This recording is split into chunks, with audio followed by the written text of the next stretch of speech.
घर के जिस मकान में रह रहा उस मकान की कच्ची जमीन से थोड़ी सी मिट्टी उठाई थी और स्याही को, इंक को खुश करने के लिए कागज पर डाली थी।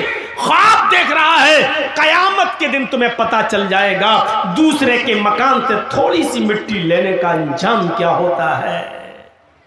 मिट्टी ली तब यह हाल।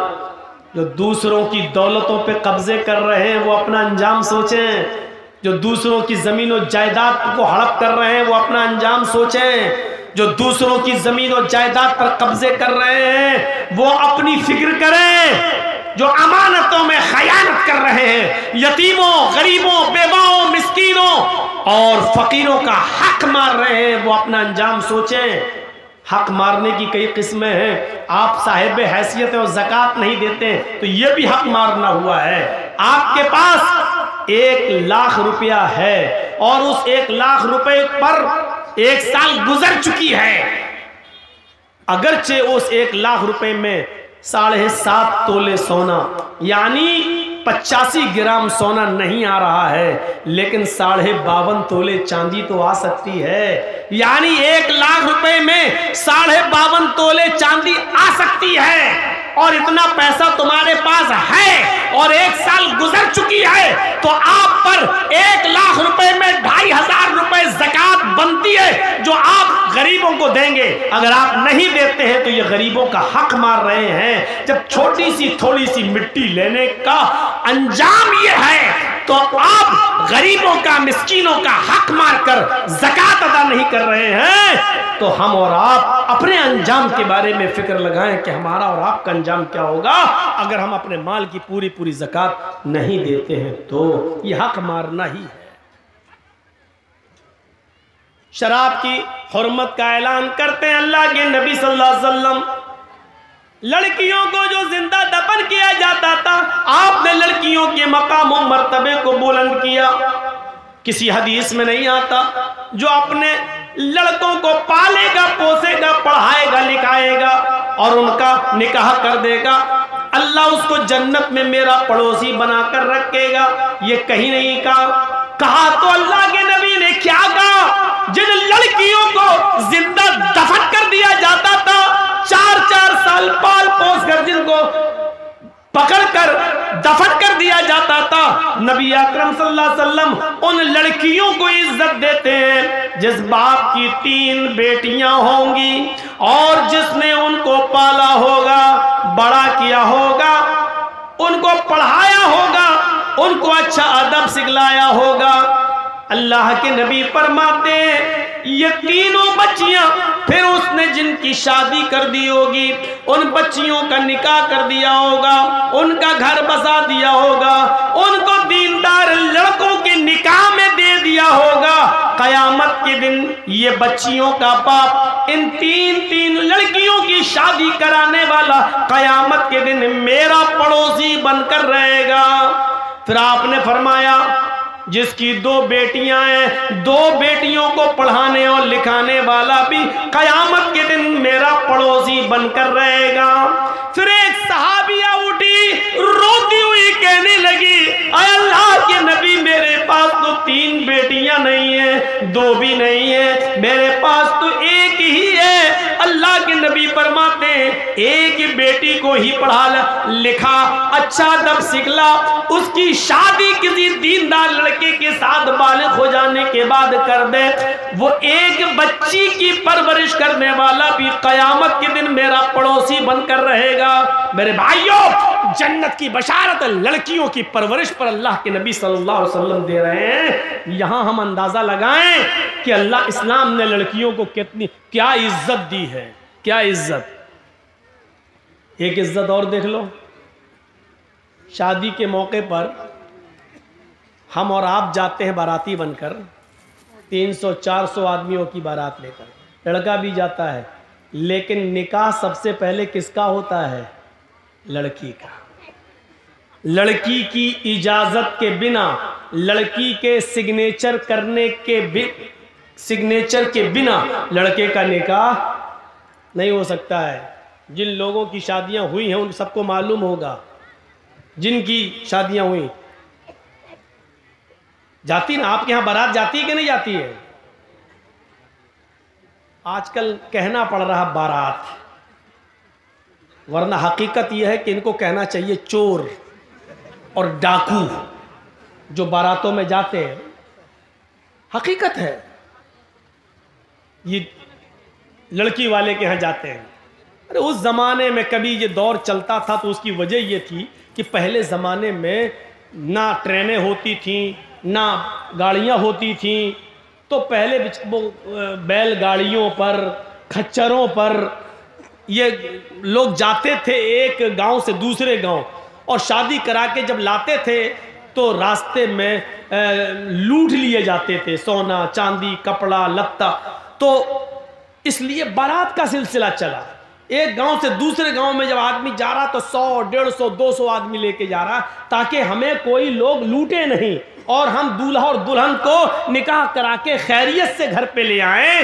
इसलिए ये बारात का सिस्टम निकला था, सिस्टम। लेकिन आजकल ट्रेनों के जमाने में, आजकल हर घर थाने के बाहर पुलिस, हर गांव में पुलिस थाना मौजूद है, चोरी और डकैती का तसव्वुर निकल चुका है, काफिला अब लूटा नहीं जा सकता है मेरे भाइयों। लेकिन ये प्रथा अब तक चली आ रही है, ये निकली थी किसी और वजह से, लेकिन चली आज तक आ रही है। 300 और 400 आदमियों की बारात लड़की वाले के यहां पहुंच गए।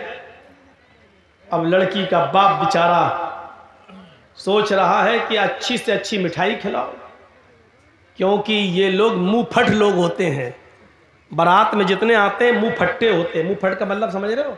अगर थोड़ी सी भी मिठाई में या खाने में कमी हो गई तो जिंदगी भर लड़की को ताने मारे जाएंगे, तेरे बाप ने तो इज्जत ही नहीं की हमारी।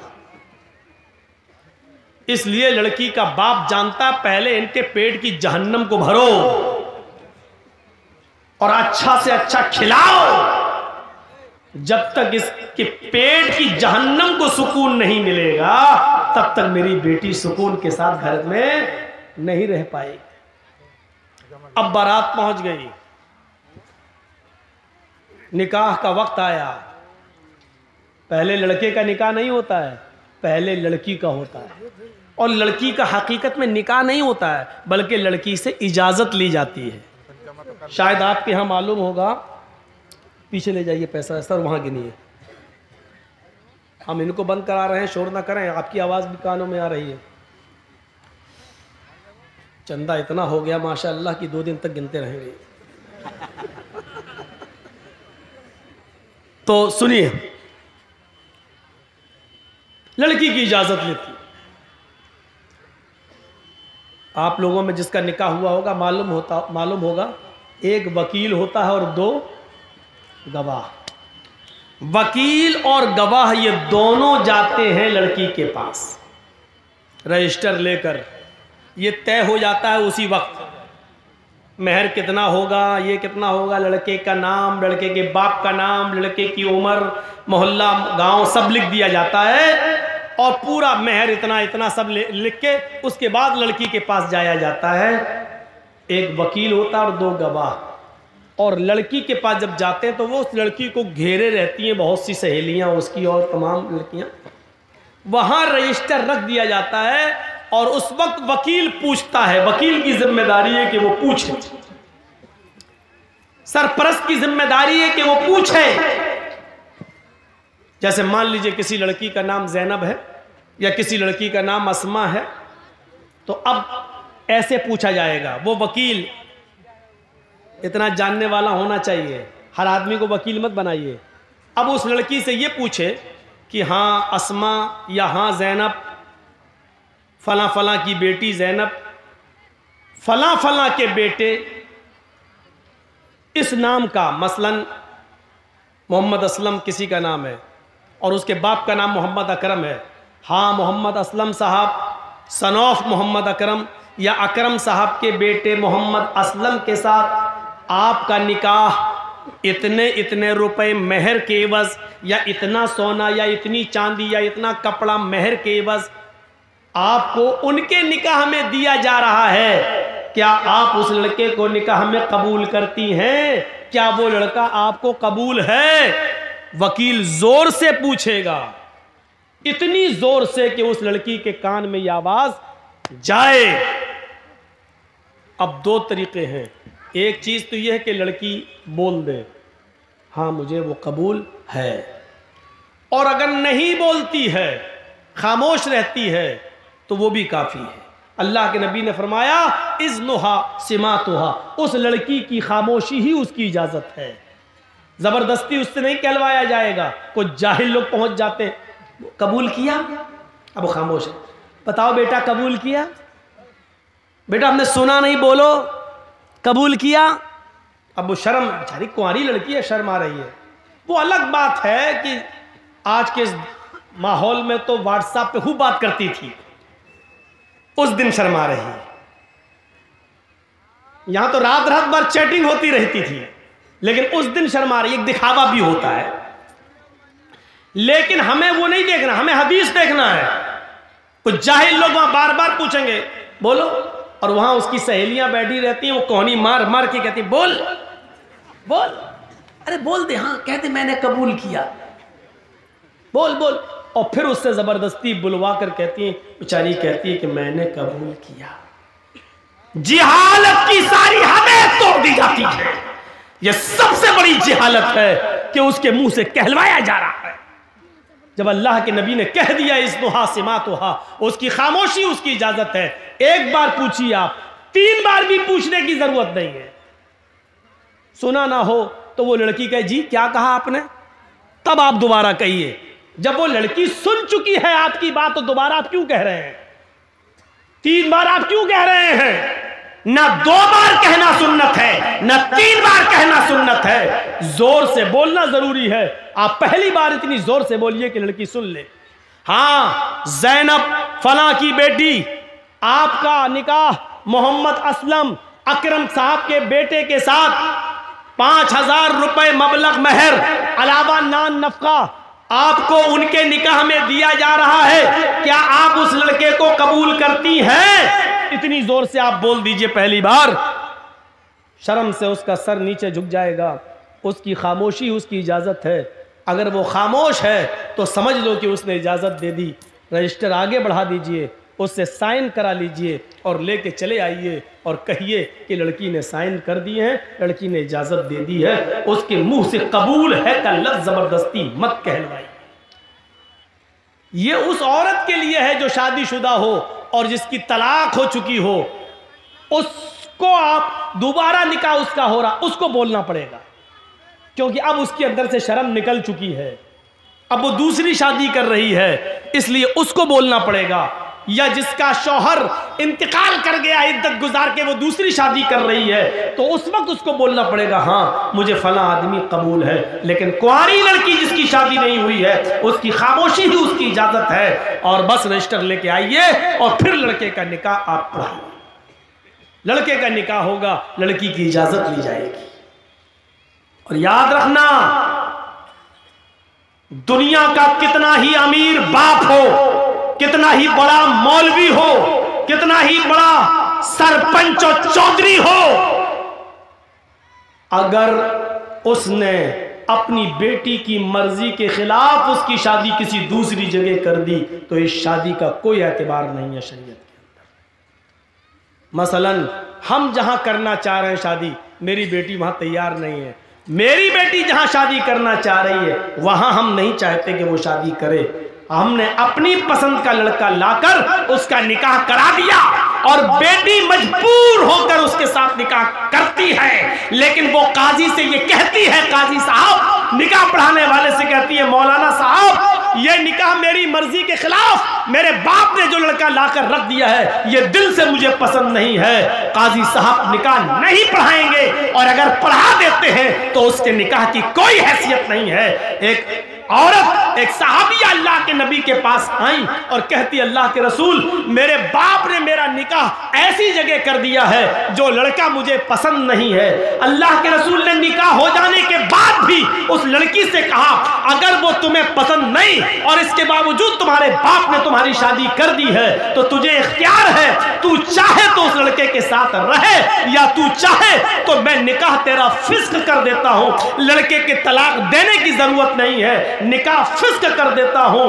एक इद्दत गुजारेगी हैज की, जिसका निकाह फिस्क होगा उसकी इद्दत 3 महीने नहीं है, सिर्फ एक हैज उसकी, एक पीरियड उसकी इद्दत है। तुम एक पीरियड, एक माहवारी, एक एमसी, बस ये पीरियड गुजारो और जैसे ही तुम्हारा महीना हो, महीना से खत्म होने के बाद ही तुम दूसरी शादी कर सकती हो अपने मनपसंद लड़के के साथ। लेकिन लड़की को शादी के लिए वली की सख्त जरूरत है, अपने बाप की, सरपरस्त की, मालिक की जरूरत है। लड़की, ये सच है कि लड़की की मर्जी के बगैर निकाह नहीं होगा, लेकिन यह भी सच है कि लड़की अपनी मर्जी से अकेले भी निकाह नहीं कर सकती है। उसको निकाह के लिए वली की इजाजत चाहिए और वली उसका बाप है। बाप अगर दिमागी तौर पर कमजोर है तो चचा है, चचा दिमागी तौर पर कमजोर है तो लड़की का भाई है, और लड़की का भाई भी नहीं तो कोई और जो उसका रिश्तेदार करीबी होगा उसकी इजाजत चाहिए। लेकिन जिस लड़की का कोई ना हो तो फिर काजी खुद वली बन सकता है। जैसे मौलाना जर्जीस अगर किसी का निकाह पढ़ा रहे हैं, लड़की का बाप भी नहीं है, लड़की का भाई भी नहीं है, लड़की का चचा भी नहीं है, तो फिर मौलाना जर्जीस खुद काजी, खुद वली बन सकते हैं और उस लड़की का वली बनकर निकाह करा सकते हैं। काजी वली बन सकता है। लेकिन कोई दूसरे गांव की लड़की अपने बाप का घर छोड़कर भागकर आपके गांव में रतनी में आ जाए तो रतनी का रहने वाला कोई बुढ़ा उस लड़की का बाप नहीं बन सकता है। होता है ऐसा, समझ रहे हैं ना। किसी दूसरे गांव की कोई लड़की भाग के रतनी में आ गई, रतनी के लड़के के साथ शादी करना चाहती है। अब उसके बाप ने कह दिया तू भाग के गई है, मेरे घर में अगर कदम रखेगी तो हम टांगे काट देंगे तेरे, मरते दम तक तुझसे रिश्ता खत्म। अब वो लड़की वहां नहीं जाना चाह रही है। यहां एक बुढ़ा उठता है, हाजी है साहब, पान मुंह में खाते हैं, सऊदिया का रुमाल डाले हुए हैं। बेटा कोई बात नहीं, मैं तुम्हारा बाप बन जाता हूं। तेरे बाप बन जाने से रिश्ता जायज नहीं हो जाएगा। वो लड़की भाग कर आई है, न किसी के बाप के बन जाने से न हाजी और नमाजी, कोई मौलवी भी उसका बाप नहीं बन सकता है। मुंह बोले बाप की कोई हैसियत नहीं है शरीयत के अंदर। कल ये लड़की अगर हज करने जाती है तो मुंह बोले बाप के साथ नहीं जा सकती है, मुंह बोले भाई के साथ नहीं जा सकती है। शरीयत ने ये इजाजत नहीं दी जो चाहे उसका बाप बन जाए, फिर तो कोर्ट मैरिज भी इस्लाम में जायज हो जाएगी। जबकि हमारा सबका इज्तिमाई फतवा है, देवबंदी, बरेलवी, यहां तक के शिया भी, यहां तक के अहले हदीस भी, सबका इज्तिमाई फैसला है और इज्तिमाई फतवा है कि कोर्ट मैरिज माँ बाप की इजाजत के बगैर जो लड़के और लड़कियां कोर्ट में कर रहे हैं, इस्लाम के अंदर, शरीयत के अंदर इस कोर्ट मैरिज की कोई हैसियत नहीं है, ये जायज नहीं है। कोर्ट मैरिज के बावजूद लड़का और लड़की जिनाकारी करेंगे, हरामकारी करेंगे, उनसे जितनी औलाद पैदा होगी सब हरामी और नाजायज औलादें मानी जाएंगी। मेरे प्यारे साथियों, शरीयत के अंदर वली चाहिए, वली, लड़की को वली।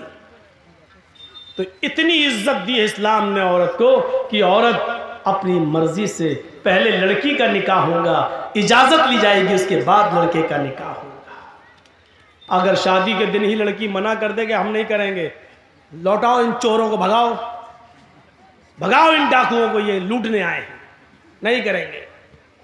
मेरे भाइयों, हमें और आपको फैसला करना पड़ेगा। तो इतनी जिहालत थी अरब के अंदर, लेकिन इस्लाम ने इतनी इज्जत बख्शी है औरत, जहां लड़कियों को जिंदा दफन कर दिया जाता था। आप देख रहे हैं हिंदू धर्म के अंदर क्या है। ब्रह्मा जी ने अपने मुंह से ब्राह्मण को पैदा किया, हाथों से छत्री को पैदा किया, रान से वैश्य को पैदा किया और पैरों से शूद्र को पैदा किया। शूद्र हरिजन पैरों से पैदा है ब्रह्मा जी के। आगे लिखा है कि अगर कोई ब्राह्मण किसी शूद्र की लड़की पर गलत नजर डाल दे, अगर किसी ब्राह्मण को किसी शूद्र की लड़की पसंद आ जाए तो शूद्र को चाहिए कि अपनी बेटी उस ब्राह्मण लड़के को दे दे। लेकिन अगर किसी शूद्र को किसी ब्राह्मण की लड़की पसंद आ जाए, अगर किसी शूद्र को किसी ब्राह्मण की बेटी पसंद आ जाए तो राजा को चाहिए कि उस शूद्र को पकड़कर उसकी दोनों आंखें फोड़ दे। इन जिन आंखों से उसने ब्राह्मण की बेटी को देखा उसकी आंखें फोड़ दे। गौर करें आप, ब्राह्मण को अगर पसंद आ जाए तो शूद्र को अपनी बेटी दे देना चाहिए। लेकिन शूद्र को अगर ब्राह्मण की बेटी पसंद आ जाए तो राजा को चाहिए कि वो शूद्र की दोनों आंखें फोड़ दे। ये इज्जत है औरत की हिंदू धर्म में। देख लीजिए आप, और इस्लाम इसके बरक्स क्या कहता है कि लड़की की इजाजत के बगैर तुम निकाह तक नहीं कर सकते हो। आपने देखा है कि औरत का मकाम इस्लाम के अंदर क्या है, और मजीद देखना चाहते हो तो आओ मैं तुम्हें दिखाऊं एक औरत को क्या सम्मान दिया है। कभी हज करने गए हो? नहीं। अल्लाह ताला हम सबको तौफीक दे हज करने की। अल्लाह रब्बुल आलमीन उस मुकद्दस मकाम पर हम सबको पहुंचाए।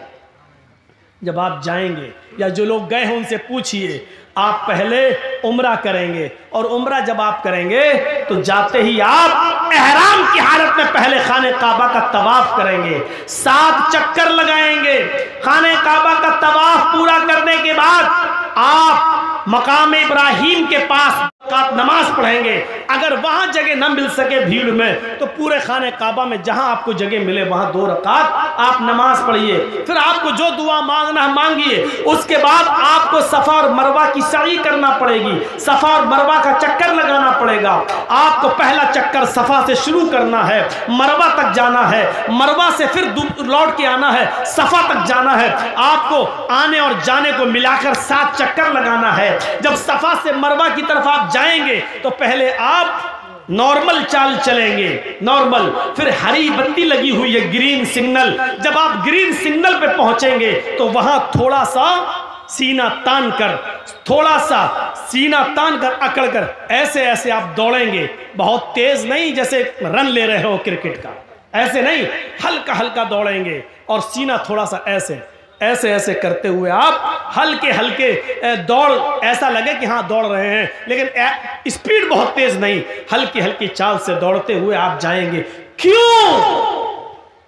आप फिर दूसरी हरी बत्ती लगी है, वहां आप फिर नॉर्मल चाल से शुरू करेंगे। फिर हरी बत्ती लगी है, फिर वहां आप सीना तानेंगे और अकड़ के चलेंगे। फिर मरवा से आते वक्त भी आप ऐसा ही करेंगे। इन मकामात पर जहां हल्का हल्का सीना तान कर दौड़ा जाता है, वहां हजरते हाजरा दौड़ी थी। जब उनके बेटे को पानी नहीं मिल रहा था, जमीन पर एड़ियां रगड़ रहे थे इस्माइल, मुंह में अंगूठा रखे चूस रहे थे, और हाजरा कह रही थी अल्लाह मेरा बेटा प्यासा है, तेरा बंदा इब्राहिम इसको तेरे सुपुर्द करके गया है, मुझे और इस बच्चे को तेरे सुपुर्द करके गया है। जब मैंने पूछा कि मुझे किसके हवाले करके जा रहे हो, किसके हवाले, इला मन ततरुकुना, हमें किसके हवाले छोड़ के जा रहे हो? तो इब्राहिम अलैहिस्सलाम ने आगे बढ़ते हुए कहा था इल्लल्लाह, आय अल्लाह मुझे और इस बच्चे को उसने तेरे हवाले किया है, तेरे सुपुर्द किया है। इस बच्चे को प्यास की शिद्दत महसूस हो रही है, इलाके में कहीं पानी नहीं है। हजरत हाजरा पानी की तलाश में पहाड़ी के ऊपर चढ़ जाती हैं, सफा से नीचे झांक कर देखती हैं, शायद कोई गांव, शायद कोई कबीला, शायद कोई मोहल्ला मुझे नजर आ जाए, 2-4 आदमी रहने वाले नजर आ जाएं और मैं उनसे थोड़ा सा पानी ले लूं। लेकिन पहाड़ी की ऊंचाई पर चढ़ने के बाद भी उनको नीचे कोई बस्ती नजर नहीं आई। सफा से चक्कर लगाती हैं, नॉर्मल चाल चलती हैं, फिर थोड़ी दूर सीना तान कर चलती हैं, दौड़ती हैं, फिर रुकती हैं, फिर नॉर्मल चाल चलती हैं, फिर दौड़ती हैं और मरवा पे पहुंच जाती हैं। मरवा की पहाड़ी से नीचे झांक कर देखते हैं कि कोई बस्ती मिल जाए, कोई मोहल्ला मिल जाए, कोई गांव मिल जाए जहां मैं थोड़ा सा पानी लेकर अपने बच्चे को पिला सकूं। लेकिन मरवा की पहाड़ी के नीचे भी कोई बस्ती आबाद नहीं है। लेकिन अपने बच्चे को देखती है, होठ में अंगूठा रखे हुए है, अपने बच्चे की प्यास की खातिर फिर मरवा से सफा, फिर सफा से मरवा, फिर मरवा से सफा, फिर सफा से मरवा, 7 चक्कर लगाकर अपने बेटे के पास आकर बैठ जाती है और कहती है अल्लाह जितना मैं औरत होकर कर सकती थी कर लिया, एक लेडी होकर कर सकती थी कर लिया, जितना दौड़ सकती थी दौड़ चुकी, जितनी मेहनत कर सकती थी कर ली, अब ताकत मेरे बस से बाहर हो चुकी है। अल्लाह तू ही गैब से मदद फरमा, इस इस्माइल के लिए पानी का इंतजाम कर दे। अल्लाह इसको मेरा शौहर मुझे और इस बच्चे को तेरे हवाले करके गया है। अल्लाह ने कहा जिब्रील क्या देखते हो, मेरी बंदी ने मुझे पुकारा है और मेरा बंदा इब्राहिम मेरे हवाले करके गया है, मेरे भरोसे पर छोड़ कर गया है और मेरे ही रास्ते में गया है। जाओ, जहां इस्माइल पैरों की एड़ियां रगड़ रहे तुम अपना पर वहीं पर मारो। जिब्राइल अमीन आसमान से नीचे उतरते हैं और जहां इस्माइल एड़ियां रगड़ रहे थे वहीं पर मारते हैं और पानी का चश्मा जारी हो जाता है, पानी बहने लगता है। हाजरा उस पानी को देखकर खुश हो जाती हैं और उसको मुंडेर बांधने लगती है। पानी इधर उधर बहने लगा, वो सोच रही थी कि पानी कहीं ख़त्म ना हो जाए, इसलिए समेटने लगी। कितना समेटेंगी, पानी का चश्मा निकल रहा है, पानी इधर उधर ऐसे समेट रही है और अब अबरानी जबान में कह रही है जम जम। यह अरबी का जुमला नहीं है, जम जम। जम जम जम का मतलब होता रुक रुक, ठहर ठहर, कहां जा रहा, रुक, जम जम, बार बार कह रही जम जम यानी रुक रुक, जम जम, ठहर ठहर, ये बार बार कह रही हैं। लेकिन पानी कहां ठहरने वाला है, वो समेटती हैं, पानी बह जाता है। हजरत हाजरा मिट्टी से एक मुंडेर बांध देती हैं ताकि पानी इधर उधर न जाए, इसी में जमा हो जाए। मेरे भाइयों, अल्लाह के नबी ने फरमाया अल्लाह हाजरा पर रहम फरमाए। अगर हाजरा ने उस पानी की बाउंडेशन न की होती, हाजरा ने उस पानी की मुंडेर न बांधी होती, हाजरा ने उस पानी को रोका ना होता, तो अल्लाह उस पानी को सारी दुनिया में पहुंचा देता। और जो चीज आम हो जाए फिर उसकी कदर नहीं होती। देख रहे हो ना, गंगा का पानी हर जगह बहता फिरता, कोई कदर है? जो चाहता उसमें लेट्रिन कर देता, जो चाहता पेशाब कर देता है, जो चाहता उसमें पायखाना कर रहा है, जो चाहता उसमें गंदगी फेंक रहा। बार बार योगी और मोदी सरकारों को लोग ललकार रहे हैं, तुम तो कह रहे थे हम गंगा की सफाई करेंगे, आज तक गंगा की सफाई नहीं हुई है। सरकारें कटघरे में खड़ी हैं, गंगा की सफाई नहीं हो पा रही है। अब इस पानी की कोई कदर नहीं, क्योंकि जो चीज आम हो जाती है उसकी कोई कदर नहीं होती है। आज जमजम की कदर इसलिए है क्योंकि वो आम नहीं हुआ है। हजरत हाजरा ने उसकी मुंडेर बांधी। अब आपको जो बताना चाहता हूं वो ये, हाजरा सफा से मरवा तक जा रही हैं, कहीं कहीं सीना तान के जा रही हैं और दौड़ती हुई जा रही हैं।